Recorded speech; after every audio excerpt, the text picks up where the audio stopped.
रऊफ भाई, ये क्या चप्पल में स्टॉक आ गया? अभी कुछ अपडेट है? मुंबई डिस्काउंट बाजार में फिर से अपने पास वापस से नए बुलबुल के बच्चे आ अच्छा, गए। फिर से आ ये गए देखिए एकदम माशाल्लाह। रंग बिरंगी बुलबुल के हम्म। बच्चे आ गए। देखिए इस तरह के होने वाले हैं। ये हाँ, देखिए इस तरह के हील में बहुत प्यारे चाहिए, प्यारे ये इस तो। तरह की जूती मिल जाएगी। ये देखो इस तरह की मिल जाएगी, येलो जी, कलर अपने पास, पिंक कलर। ये देखिए इस माशाल्लाह। तरह के शूज चाहिए। ये देखिए टाइगर प्रिंट में मिल जाएगा। वाह। इसमें आपको 2 कलर अवेलेबल है अच्छा। अपने पास। ये देखिए इस तरह की हील मिल जाएगी।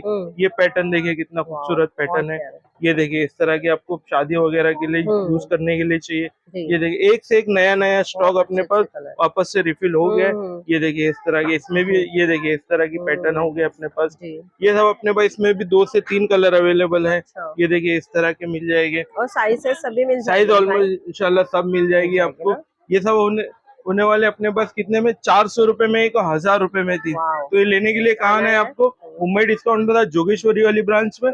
तो फटाफट विजिट कीजिए। Thank you so much.